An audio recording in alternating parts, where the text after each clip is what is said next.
ഞാൻ വിട്ടുവീഴ്ചയ്ക്ക് തയ്യാറായത് കൊണ്ടാണല്ലോ ഇത്രയും പ്രതിസന്ധികൾക്ക് നടുവിൽ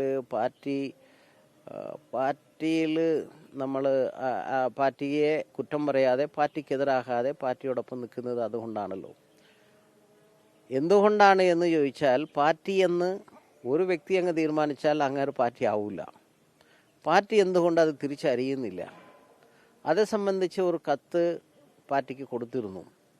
പാർട്ടിയുടെ നയവും നടപടിക്രമങ്ങളും സംബന്ധിച്ച വിഷയമാണ്.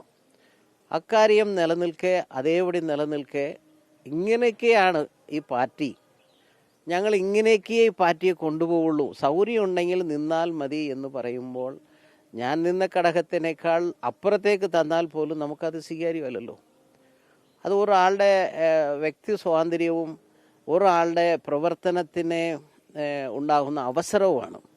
മനസ്സുകൊണ്ട് കഷ്ടപ്പാടും പ്രവർത്തനവും എല്ലാം ഓരോ വ്യക്തികളും നടത്തുന്നതനുസരിച്ചുള്ള ഒരു നിലവാരവും നിലപാടുകളുമുണ്ട്. പാർട്ടിയുടെ നയത്തെ സംബന്ധിച്ചുള്ള വിഷയങ്ങൾ പാർട്ടി പറയുന്നതാണ്. അത് എൻ്റെ ഇഷ്ടത്തിന് വളച്ചൊടിക്കാനും ഞാനാണ് പാർട്ടിയാണ് എന്ന് ധരിപ്പിക്കാനും പഠിപ്പിക്കാനും ഉള്ള ആളിനെ പാർട്ടി തിരിച്ചറിഞ്ഞില്ല എന്ന് പറഞ്ഞാൽ പിന്നെ അങ്ങ് പോയിട്ടൊന്നും കാര്യമൊന്നുമില്ല. അത് തന്നെ കാര്യം. എന്തായാലും CPM-ൽ നിന്നൊരു സജീവ പ്രവർത്തനത്തിലേക്ക് ഇറങ്ങാൻ സാധിക്കില്ല എന്ന് തന്നെയാണോ താങ്കൾ ഉദ്ദേശിക്കുന്നത്? ഞാൻ സാധിക്കില്ല എന്ന് വിചാരിച്ചിരുന്നുവെങ്കിൽ നേരത്തെ ചോദിച്ച ചോദ്യത്തിനൊക്കെ ഉത്തരം കിട്ടിയണേ. കാത്തിരിക്കുന്നു, അത്രയേ ഉള്ളൂ. പാർട്ടി ഇങ്ങനെയൊക്കെ തന്നെ എന്ന് ചില ആളുകൾ പറയുന്നത് തന്നെ പാർട്ടിയാണ് എന്ന് കരുതുന്നത് ആണ് പാർട്ടി നോക്കേണ്ടത്. അല്ലാണ്ട് ഞാൻ ഒരു തടസ്സമല്ലല്ലോ. എനിക്ക് പ്രവർത്തിക്കണം, അല്ല ഞാൻ പ്രവർത്തിച്ചേ മതിയാവും എന്ന ആഗ്രഹമൊന്നും എനിക്കില്ല. ഞാൻ ഉണ്ടേലേ പാർട്ടി ഉണ്ട് എന്ന ചിന്തയും എനിക്കില്ല. ചില ആളുകളുടെ നാക്കും വാക്കും ബലവുമാണ് ഈ പാർട്ടി എന്ന് പാർട്ടി ചിന്തിക്കുന്നത്. അതങ്ങനെയാണെങ്കിൽ അങ്ങനെ പോകട്ടെ.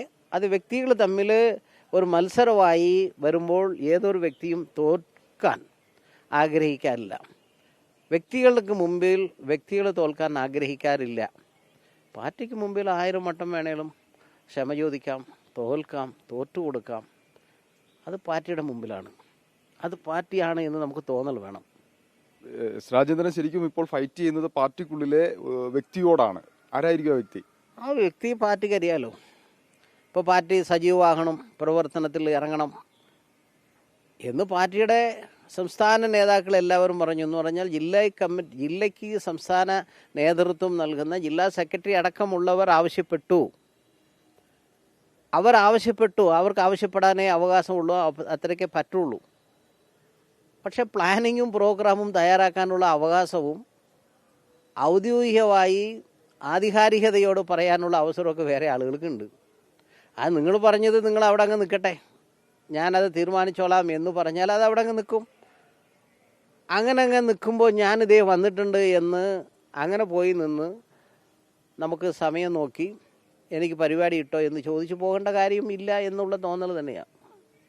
അതുകൊണ്ട് ഞാനത് നേരത്തെ പറഞ്ഞല്ലോ, വാതിൽ അടഞ്ഞിട്ടുണ്ട്, നമ്മൾ മുട്ടി നോക്കുന്നു, അവരും ശരി തുറന്നിട്ടുണ്ട് എന്ന് പറയുകയും എന്നാൽ കുറ്റിയിട്ട് അടച്ചിരിക്കുകയും കൂടെ ചെയ്യുമ്പോൾ കുറച്ച് നാളും കാത്തിരിക്കാം.